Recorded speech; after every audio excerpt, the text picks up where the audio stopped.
बरसात में गरीब बहन के घर आई दो अमीर बहन। केतन, अमृता, खड़े खड़े क्या देख रहे हो? जल्दी से बर्तन और बाल्टी लेकर आओ। मैं यहाँ से पानी बाहर निकाल रही हूँ, तुम वहाँ से पानी निकालो। बहू, तू दोनों बच्चों को लेकर एक जगह खड़ी हो जा, इन्हें पानी में मत भीगने दे। माँ, हमारे घर पर ये रोज पानी क्यों आ जाता है? कल भी जब हम सो रहे थे तो हमारे घर में पानी भर गया था, और आज भी। पता नहीं बेटा, ये भगवान हमसे क्या चाहते हैं? क्यों हमें इतने दुख दर्द दे रहा है? आधी रात को गहरी नींद में सो रहा पूरा परिवार अपने छोटे से घर में तेज बारिश होने की वजह से पानी भरने पर सारा परिवार घर से पानी बाहर निकालने में लग जाता है। 2 घंटे हो गए, लेकिन ये पानी है कि खत्म ही नहीं हो रहा है। ऊपर वाले थोड़ी देर के लिए तो इस बारिश को रोक दे। क्या अब तू बाढ़ लाकर ही मानेगा? सुबह तक लगातार तेज बारिश होने की वजह से पूरे परिवार को रात भर जागकर पानी निकालना पड़ता है। सुबह होने के साथ साथ धीरे धीरे बारिश भी अब कम होने लगती है। जैसे तैसे करके सभी लोग घर से पूरा पानी बाहर निकाल कर फेंक देते हैं और कपड़ा लेकर अच्छे से जमीन को सुखा देते हैं। इशिका बहू, तूने अभी तक नाश्ता नहीं बनाया। सबके काम पर जाने का वक्त हो गया है। माँ जी, कैसे बनाऊं नाश्ता? कल रात की बारिश की वजह से सारा मिट्टी का चूल्हा गीला हो गया। अब इसे सूखने में काफी वक्त लगेगा। बारिश की वजह से चूल्हा गीला हो जाने पर कोई भी नाश्ता नहीं कर पाता और अब सब भूखे पेट ही अपने मजदूरी के काम पर निकल जाते हैं। और ऐसे ही सुबह से रात हो जाती है। सभी लोग बैठकर रूखी सूखी खा रहे होते हैं कि तभी अचानक 6 साल की मानसी की खाने की थाली में पानी की बूंद टपकने लगती है। क्या हुआ मानसी बेटा, तुम खाना क्यों नहीं खा रही हो? माँ देखो ना, मेरी थाली में ऊपर से पानी गिर रहा है। क्या पानी? मानसी की बात सुन सभी लोग जैसे ही ऊपर छत की तरफ देखते हैं तो छत से कई जगहों से पानी टपक रहा होता है। ये पानी कैसे टपक रहा है? हमने 1 हफ्ते पहले ही तो नई छत बनवाई थी। तो कौन सा हमने ये नई छत ईंट पत्थर की बनवाई थी?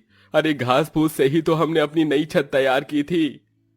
केतन जल्दी से सीढ़ी लगाकर जैसे ही अपने घर की छत पर चढ़ता है तो देखता है घास फूस की बनी हुई छत में कई जगह छोटे छोटे छेद हो गए हैं, जिसे देख केतन जल्दी से एक तिरपाल लाता है और पूरी छत को अच्छे से ढक देता है। अरे बेटा, केतन बेटा, तू तिरपाल से अच्छे से पूरी छत लगा दी है ना? लगता है रात में बहुत तेज बारिश होने वाली है, कहीं दोबारा घर के अंदर पानी न भर जाए।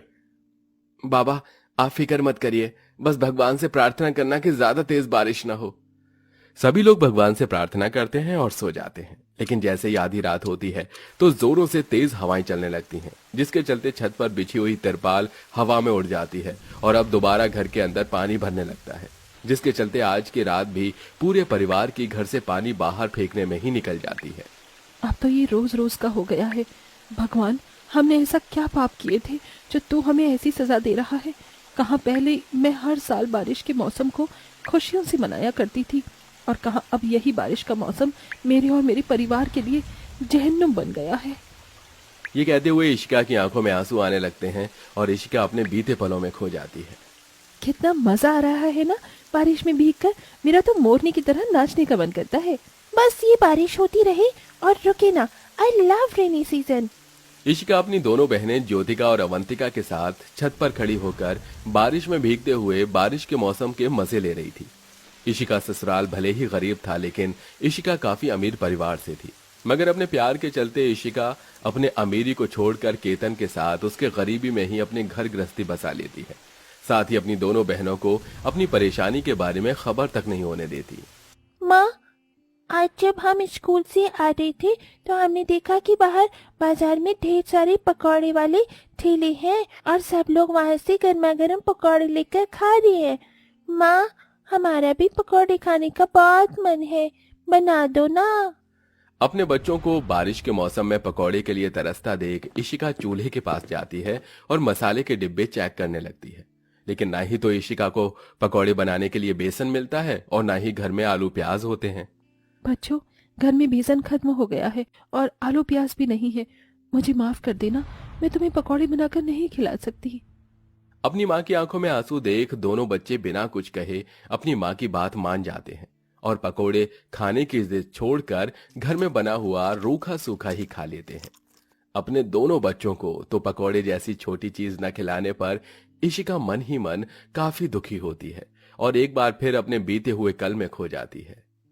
कुछ भी बोलो, बारिश के मौसम का असली मजा तो गर्मा गर्म पकौड़े और चाय के साथ ही आता है, और वो भी जब ये सब इशिका बनाए। इशिका के हाथ के जैसे पकौड़े और चाय तो कोई भी नहीं बना सकता। जब मेरी शादी हो जाएगी ना, तो तुम दोनों बारिश के मौसम में मेरे ससुराल आना। मैं तुम्हें वहाँ पर भी अपने हाथ के पकौड़े और चाय बनाकर खिलाऊंगी। अपनी इन्हीं मीठे पलों को याद करते हुए बेचारी इशिका अपने आज को देखकर काफी दुखी होती है। ऐसे ही वक्त गुजरता रहता है और गुजरते वक्त के साथ साथ अब बारिश का मौसम भी काफी ज्यादा बढ़ जाता है, जिससे अब ज्यादातर हर वक्त बारिश ही होती रहती है। माँ जी, ये घर के अंदर तो पानी आ ही रहा है। जैसे जैसे पानी बाहर फेंक रही है, ये बढ़ता ही जा रहा है। अरे सब लोग ऊंची चीज पर खड़े हो जाओ।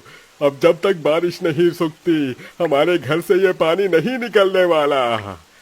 जहां एक तरफ गरीब परिवार घर में पानी घुस जाने की वजह से सभी लोग टेबल कुर्सी पर चढ़कर खड़े हो जाते हैं, तो वहीं दूसरी तरफ इस बारिश के मौसम को अमीर लोग अच्छे से एंजॉय कर रहे होते हैं। तेज बारिश की वजह से केतन और भजनलाल को अब कहीं पर भी मजदूरी का काम भी नहीं मिलता, जिसके चलते अब उनके घर में खाने तक के लाले पड़ जाते हैं। माँ, बहुत भूख लग रही है, कल रात से कुछ भी नहीं खाया है, कुछ खाने के लिए दे दो। हाँ भाभी, भूख तो मुझे भी लग रही है।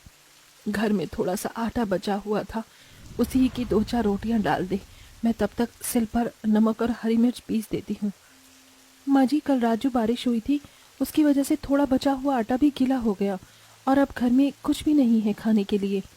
हे परमात्मा, कब तक तू हमसे यूं ही परीक्षा लेता रहेगा? अरे अब तो हमारी परीक्षा का हमें फल दे। सारा परिवार भूखे प्यासे बारिश की मार को झेलते हुए अपने दिन काट रहा था। जहां एक तरफ इशिका हर रोज बारिश के मौसम को देखकर अपनी बहनों के साथ बिताए हुए पुराने पलों को याद करती है, वहीं इशिका की दोनों बहनों का भी कुछ ऐसा ही हाल होता है।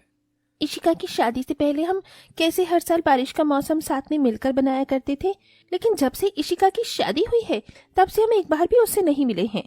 गरीब घर में शादी करने की वजह से माँ बाबा ने इशिका से सारे रिश्ते तोड़ दिए हैं, लेकिन हम तो उनकी बहनें हैं ना। ज्योतिका, अब और नहीं, मैं इशिका से मिले बगैर अब नहीं रह सकती।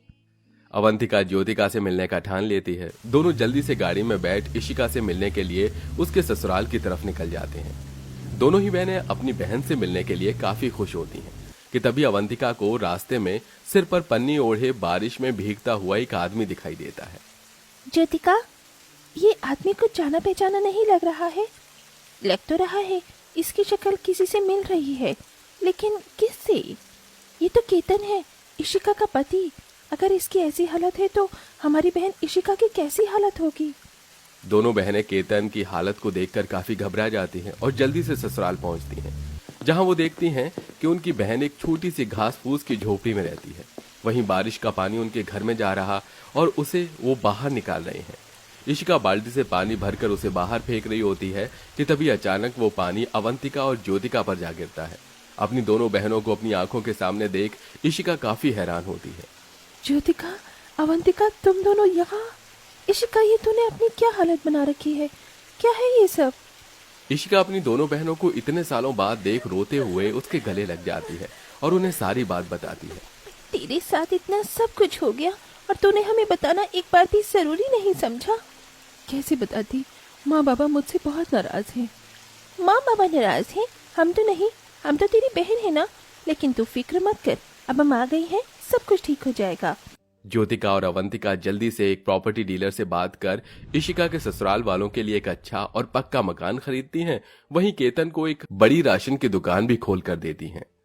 हमारी बहू की बहनें होकर भी तुम दोनों ने हमारे लिए इतना सब कुछ किया, हम तुम्हारा एहसान कैसे चुकाएंगे? आप ये कैसी बातें कर रही हैं?